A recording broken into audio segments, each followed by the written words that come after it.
코로나 신규 확진자가 1,700명을 넘기며 주말 기준 최고치를 기록했습니다. 비수도권 확진자도 처음으로 700명을 넘겼습니다. 이런 와중에 서울 한강의 한 선상 카페에선 마스크도 안 쓰고 파티를 한 사람들이 무더기로 적발됐습니다. 경기도 의정부시의 번화가에서 한 30대 가장이 고등학생들에게 폭행을 당해 끝내 숨지는 일이 벌어졌습니다. 경찰은 부검을 의뢰하고 정확한 사망 원인을 조사 중입니다. 카카오 모빌리티가 택시 호출 요금을 올린 데 이어 전기 자전거의 이용 요금도 올리기로 했습니다. 공용 플랫폼 사업자가 무분별하게 시장을 확장하고 가격을 좌지우지한다는 우려가 커지고 있습니다.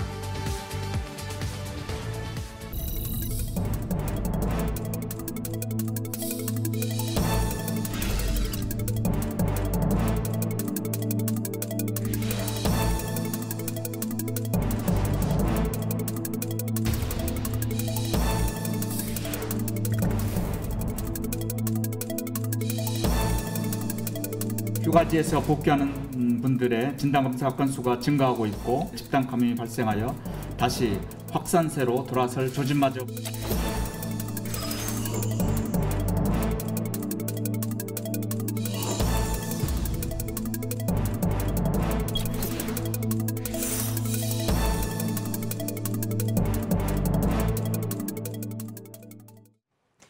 보신 대로 비수도권 상황도 많이 심각해졌습니다. 급기야 부산은 모레 화요일부터 거리 두기를 4단계로 올리기로 했습니다. 또 전남 목포에선 델타 변이의 무서움을 보여주는 사례가 하나 더 나왔는데 한 공간에 딱 4분 같이 있었다고 감염됐습니다. 유한울 기자입니다. 전남 목포의 한 카페에서 지난주 대학생 2명이 코로나에 감염됐습니다. 확진자와 같은 공간에 있었던 시간은 단 4분. 확진자 뒤쪽에 앉아 있었습니다. 공간에 있게 되면은 대부분이 비말이 에어컨이 돌아가니까 감염 사례가 많이 나타나죠. 검사해보니 델타 변이 바이러스가 검출됐습니다. 델타 변이는 기존 바이러스보다 전파력이 2.4배 높습니다. 이런 가운데 비수도권은 확산세가 이어지고 있는데 부산을 포함한 경남권에서 확진자가 제일 많이 나오고 있습니다. 지난 한 주간 하루 평균 확진자 수는 202.9명, 어제 하루에만 확진자 320명이 더 추가됐습니다. 부산시는 모레 0시부터 사회적 거리 두기를 4단계로 올립니다. 해운대를 포함해 부산시내 모든 해수욕장은 22일까지 문을 닫습니다. 외부 관광객의 유입을 차단하여 풍선 효과로 인한 감염으로부터 우리 시민들을 지켜내야 한다는 불가피한 특단의 조치임을 사적 모임도 저녁 6시 이전에는 4명까지, 이후에는 2명까지 가능합니다. 행사와 집회도 금지됩니다. JTBC 유한울입니다. 네, 이렇게 델타 변이가 무서운 기세로 퍼지고 있는데 방역 지침 어기고 유흥 즐기는 사람들 꼭 있습니다. 지난번엔 호텔 수영장에서 파티가 벌어지더니 이번엔 한강 선상 카페입니다. 마스크도 안 쓰고 파티 즐기던 사람들이 또 무더기로 적발됐습니다. 이 소식은 조승현 기자입니다. 커다란 음악 소리에 맞춰 사람들이 어깨를 들썩거립니다. 서울 강남구 한강에 있는 카페가 영업하고 있는 모습입니다. 한눈에 클럽 같아 보이지만 일반 음식점으로 등록된 곳입니다. 서울시 공무원과 경찰 등으로 구성된 합동 단속반이 이곳을 덮쳤습니다. 현장은 가관이었습니다. 춤을 추고 술을 마시는 사람들 대부분이 마스크를 안 쓰거나 턱에 걸쳤습니다. 4~5명이 모여 케이크를 들고 축하 파티를 벌이기도 했습니다. 사회적 거리두기 4단계 상황에서 마스크를 벗는 것도 저녁 6시 이후 3명 이상 모이는 것도 모두 방역수칙 위반입니다. 하지만 업주의 묵인 아래 영업은 계속됐습니다. 단속반은 방역수칙을 어긴 손님 20여 명에게 과태료를 부과했습니다. 업주에겐 형사고발과 영업정지 2달 등의 행정처분을 할 예정입니다. 같은 날 중랑구 면목동의 한 노래 연습장도 단속에 걸렸습니다. 밤 10시가 넘었는데도 문을 잠근 채 영업을 계속했습니다. 술까지 팔았습니다. 단속반은 업주 1명과 손님 11명을 경찰에 고발하기로 했습니다. 서울시는 내일부터 3주 동안 경찰과 함께 유흥시설의 방역지침 위반 행위를 집중 단속할 예정입니다. JTBC 조승현입니다. 다음 소식입니다. 한 30대 가장이 번화가에 있는 한 공원에서 고등학생 2명에게 폭행을 당해 숨지는 일이 일어났습니다. 피를 흘리며 쓰러진 남성에게 지나가던 시민들이 응급처치까지 하며 살리려 했지만 다음 날 끝내 병원에서 사망했습니다. 이게 어떻게 된 일인지 이자연 기자가 자세히 취재했습니다. 경기도 의정부시의 한 번화가입니다. 경찰이 시민의 안내를 받아 주변을 살핍니다. 30대 남성 A씨는 지난 4일 밤 고등학생들과 시비가 붙었습니다. 회식을 마치고 집으로 돌아가던 길이었습니다. 고교생 대여섯 명이 작은 광장 한쪽의 벤치에 모여 있었습니다. 폭행에 가담한 건 이들 중 2명으로 알려졌습니다. A씨는 나무 벤치와 가게 사이 길 위에 쓰러졌습니다. 넘어지면서 머리 부분을 부딪혔는데요. 이렇게 보도블럭 위에는 혈흔이 아직도 그대로 남아 있습니다. 지나가던 시민들이 인공호흡을 하는 등 응급처치를 했습니다. 뒤이어 경찰도 도착했습니다. 쓰러져 있는데 이제 CPR하고 있는 그 상황을 본 거여가지고 구급차가 온 거고 일어나지를 못하고 계셨죠. 학생들이 엄청 몰려있긴 했었어요. 경찰은 2명을 현행범으로 체포했습니다. A씨는 병원으로 옮겨졌지만 다음 날인 5일 결국 숨졌습니다. 2 아이를 둔 가장이었습니다. 유족의 지인이라고 밝힌 한 시민은 청와대 국민청원에서 가해 학생들이 상습적으로 현장 인근에서 술을 마셔왔다며 금전적인 이득을 목표로 시비를 걸어왔다고 주장했습니다. 이에 의정부 경찰서는 CCTV를 확인했지만 시비의 원인을 정확히 알 수는 없었다는 취지로 말했습니다. 이런 가운데 가해자 지인이라고 주장한 사람의 페이스북 글이 논란이 됐습니다. 피해자가 싸움이 끝나고 한참 뒤 귀가하다 넘어졌고 그 과정에서 머리를 부딪혔다는 취지의 글을 올렸다 삭제한 겁니다. 하지만 경찰은 폭행 이후 피해자가 쓰러지는 사이에 텀이 길지 않다며 사실과 차이가 있다고 설명했습니다. 경찰은 다른 학생이 폭행에 관여했는지도 조사 중입니다. JTBC 이자연입니다. 돈 빌려가고 안 갚는 사람, 괘씸하던 생각에 화부터 나죠. 근데 아무리 화가 나도 빌려준 사람이 오히려 처벌받을 수 있기 때문에 절대 하면 안 되는 행동이 있습니다. 세상에 이런 법이 강현석 기자가 알려드립니다. 지난주 이런 법이. 친구끼리, 가족끼리는 돈 빌려주지 말라는 얘기. 더 중요한 것은 이체 기록이 확인되는 것입니다. 이 메신저 내용이 중요 증거가 됐습니다. 당장 돈 날아갈 판인데 기약 없는 소송을 하라니 한가한 공자님 말씀처럼 들릴 겁니다. 그렇다고 무작정 행동에 나서면 안 됩니다. 채권 추심법이란 법 때문이죠. 이 법은 다른 법과 좀 다릅니다. 금지, 금지, 금지 하지 말라는 것 투성이죠. 어쩔 수 없습니다. 영화에 나오는 실제 험악한 추심이 진짜 있으니까요. 108동 503호 남의 돈 고갔으면 갚아낼 거 아니야. 사실 사소한 독촉도 충분히 범죄가 됩니다. 이렇게 말이죠. 1,500만 원을 받지 못한 A씨. 부부가 짜고 전화 안 받냐며 채무자의 배우자에게 연락했습니다. 안 됩니다. 배우자는 제3자거든요. 밤에 빚독촉 전화를 하면 안 됩니다. 이 법은 놀랍게도 독촉 가능 시간까지 적어놨습니다. 낮에는 되지만 독촉이 반복되면 이것도 처벌됩니다. 갯돈만 받고 자기 몫을 내지 않은 개원. 결국 채무자가 그 가족들에게 석 달 동안 130여 차례나 연락했죠. 방문의 경우에는 주 2회까지, 전화나 서면 등의 송부의 경우에는 주 3회, 월 10회까지를 통상적인 가이드라인으로 잡고 있습니다. 돈 받아내기 딱 좋아 보이는 장소죠. 하지만 독촉 금지 장소입니다. 형사처벌까지는 안 되지만 2천만 원 이하 과태료 사안입니다. 혼인이나 장례 때 지인들이나 친척분들이 굉장히 많이 모이잖아요. 공개적으로 채무 독촉을 못하도록 되어 있습니다. 채무자 아파트 1층에서 돈 갚으라, 가족 나와라 외친 실시. 망신 주기는 성공. 하지만 불법입니다. 벌금 100만 원으로 끝났지만 명예훼손도 될 수 있습니다. 우리 판사님들, 선 넘은 추심에는 가차 없습니다. 500만 원을 빌려줬다 받지 못한 D씨. 자신의 SNS에 채무자 사진을 올리고 온갖 험한 말을 썼습니다. 벌금 500만 원, 딱 빌려준 돈만큼이네요. 단돈 40여만 원을 받지 못한 E씨. 가정 방문한다, 몸이라도 팔라는 등 온갖 협박을 하다 실형을 받았습니다. 안 되고, 안 되고, 안 되고, 안 되고. 죄다 안 된다니 어쩌라고 싶겠지만 선을 하는 게 중요합니다. 너가 돈을 갚지 않으면 내가 소송을 하겠다. 뭐 형사 고소를 하겠다 이 정도까지는 괜찮은데 구체적인 협박이나 해악의 고지가 들어가면 이제 위법한 채권 출시입니다. JTBC 강현석입니다. 다음 소식입니다. 카카오택시가 호출 요금을 올려 비판받은 지 며칠 지나지 않았는데 이번엔 또 공유 전기자전거 이용 요금을 올린다고 합니다. 플랫폼을 장악한 카카오가 요금을 올리면 소비자는 그대로 받아들여야 하는 구조여서 횡포를 부리고 있다는 지적이 나옵니다. 서영지 기자입니다. 경기도 성남시 분당구의 한 지하철역 앞입니다. 공유 자전거가 늘어서 있는데요. 대중교통이 가지 않는 곳까지 유용하게 이용할 수 있는 교통수단으로 자리 잡았습니다. 카카오 모빌리티가 운영하는 전기자전거 카카오티 바이크입니다. 대구, 울산, 부산, 광주, 대전 등 광역시와 경기도 성남, 하남, 안산, 위례 신도시 등에서 만여 대를 운영 중입니다. 성남시에서 자전거를 이용할 경우 현재는 15분 기본료가 1,500원, 이후엔 1분당 100원이 올라갑니다. 그러나 다음 달 6일부터는 기본료가 0분에 200원, 1분당 150원씩 올라가도록 요금 체계가 바뀝니다.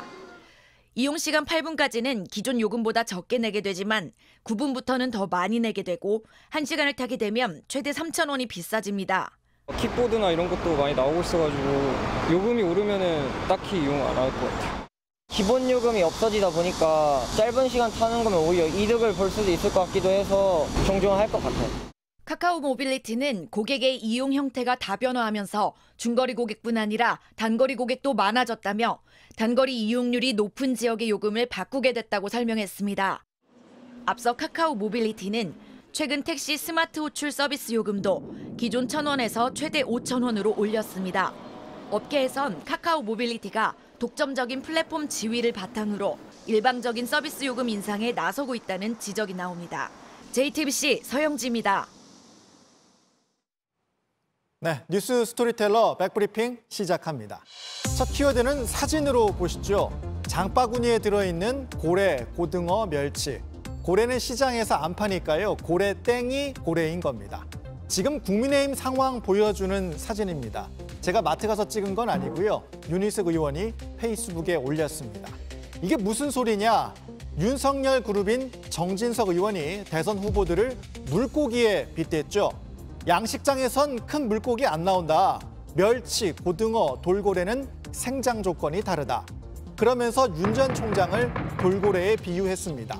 돌고래로 몸집 키운 분들은 마음껏 뛸 수 있게 해달라는 겁니다.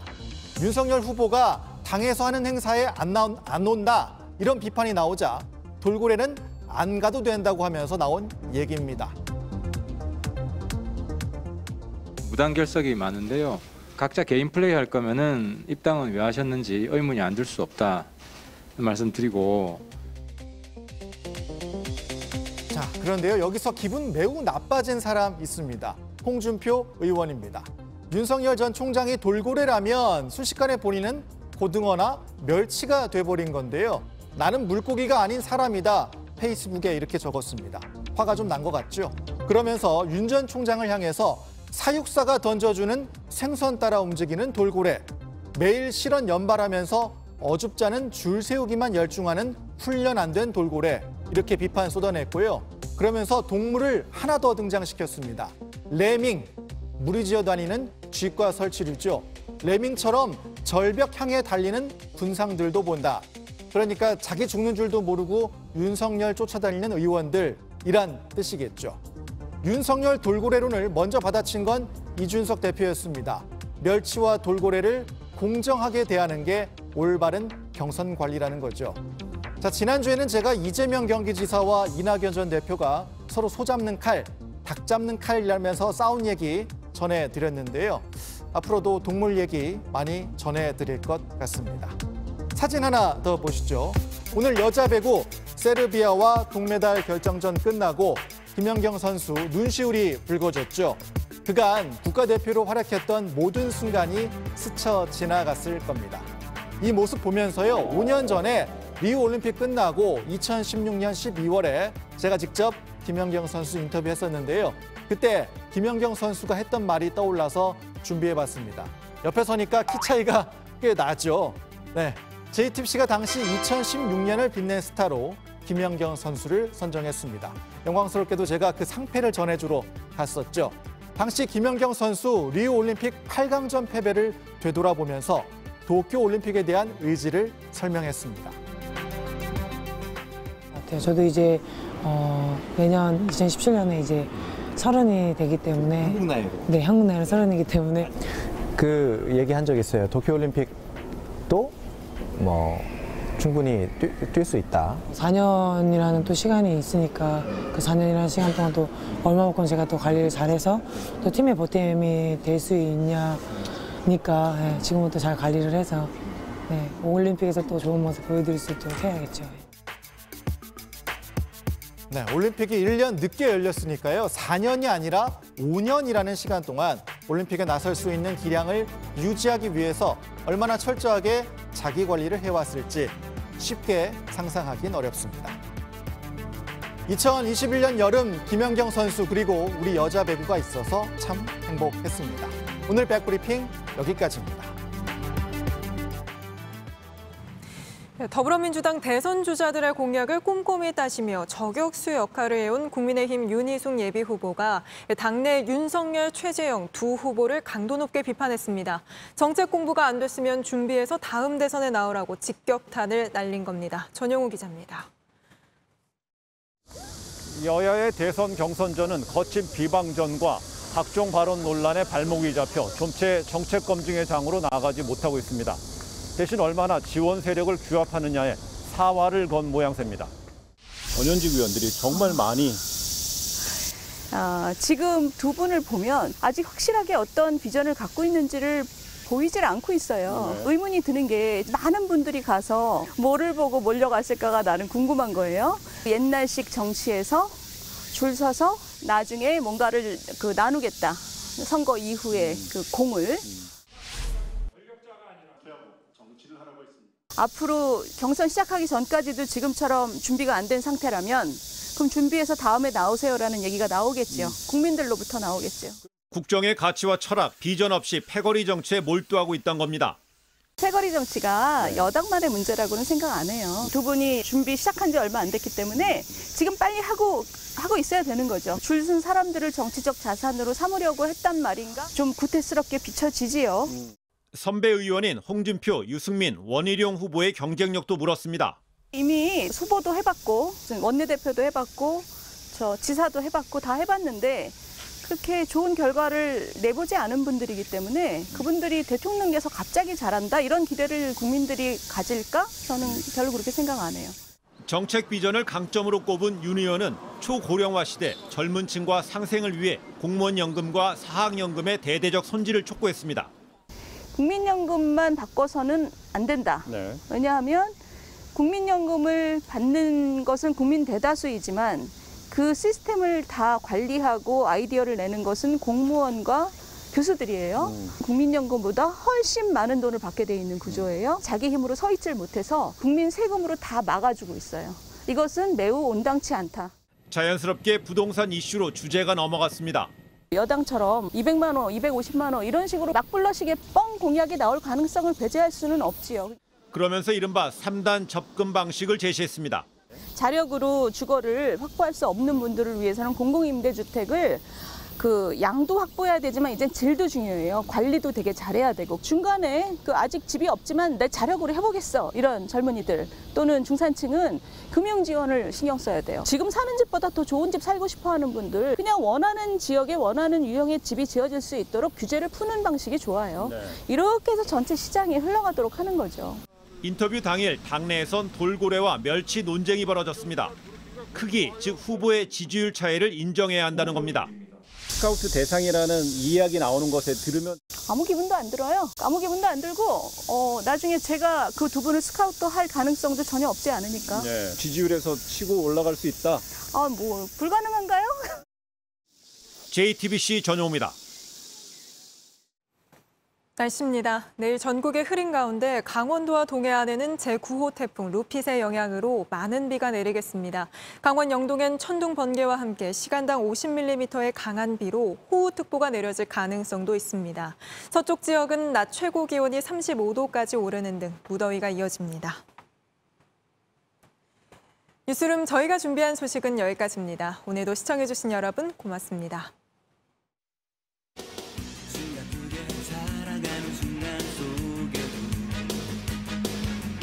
우린 서로 이렇게 아쉬워